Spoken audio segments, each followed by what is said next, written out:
పల్నాడు జిల్లా నర్సరావుపేట 2 టౌన్ పరిధిలో పలువురు క్రికెట్ బుకీలను పోలీసులు అరెస్ట్ చేశారు. క్రికెట్ బెట్టింగ్లకు పాల్పడుతున్న 6గురిని అరెస్ట్ చేసిన పోలీసులు పరారీలో మరో 4 కోసం గాలిస్తున్నారు. క్రికెట్ బెట్టింగ్ వ్యవహారంలో మొత్తం 10 మందిపై కేసులు నమోదు చేయగా బుకీల నుండి 4,58,000 నగదు, 6 సెల్ ఫోన్లు, ఒక ల్యాప్టాప్ను స్వాధీనం చేసుకున్నారు. పరారీలో ఉన్న జానీ, కృష్ణారెడ్డి, పులిబాబురెడ్డి, గుజ్జల ప్రభాకర్ రెడ్డిలు త్వరలోనే అరెస్ట్ చేస్తామని పోలీసులు చెబుతున్నారు.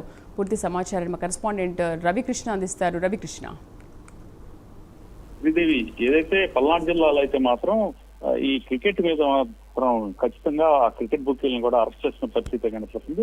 ఐపీఎల్ సందర్భంగా కూడా పెద్ద ఎత్తున పల్నాడు జిల్లాలో క్రికెట్ బుకింగ్ జరుగుతున్నటువంటి నేపథ్యంలో దాని మీద ప్రత్యేక దృష్టి పెట్టినటువంటి పరిస్థితుల నేపథ్యంలో ఇక్కడ మొత్తం క్రికెట్ బుకీగా ఉన్నటువంటి ఒక 10 మందిని అయితే గుర్తించడం జరిగింది. 10 మందికి సంబంధించి 6గురిని అయితే అరెస్ట్ చేశారు. వీళ్లలో మాత్రం నర్సాపేటకు చెందినటువంటి కాసిం సాబ్, మస్తాన్ వలీ అనే వాళ్ళు కీలకమైనటువంటి బుకీలుగా కూడా, ప్రధాన బుకీలుగా కూడా నిర్ధారించారు. ఇక నాగరాజు, చక్రవర్తి, వెంకటేశ్వరరావు, రఫీలు అనే వాళ్ళు సబ్ బుకీలుగా వీళ్ళ దగ్గర పనిచేస్తున్నట్టు గుర్తించడం జరిగింది. వీళ్ళతో పాటుగా కూడా పరారీలో ఉన్న జానీ, కృష్ణారెడ్డి, పులి బాబురెడ్డి, గుజ్జల ప్రభాకర్ రెడ్డి త్వరలోనే అరెస్ట్ చేస్తామని చెప్తున్నారు. ప్రధానంగా కూడా వీళ్ళైతే మాత్రం ఒక సైట్ ని ఏర్పాటు చేసి ఆ సైట్ కి సంబంధించి దాంట్లో ఎవరైతే ఫండర్స్ ఆడేటువంటి వ్యక్తులు ఉంటారో వాళ్ళకి దాంట్లో జాయిన్ చేసి దాని ద్వారా వాళ్ళ దగ్గర ముందుగానే డబ్బులు కలెక్ట్ చేసుకున్న తర్వాత వాళ్ళని ఆడిస్తున్నట్టుగా కూడా పోలీసులు అయితే గుర్తించడం జరిగింది. ఈ నేపథ్యంలోనే నిన్న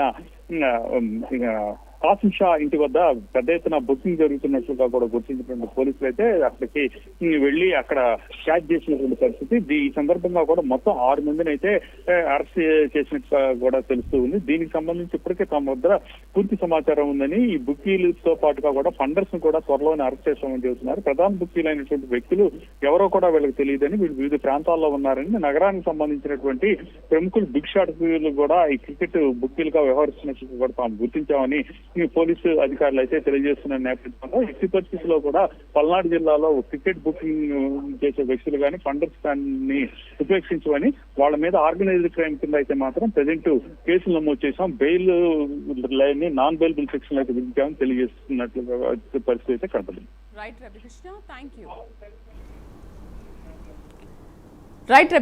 థ్యాంక్ యూ.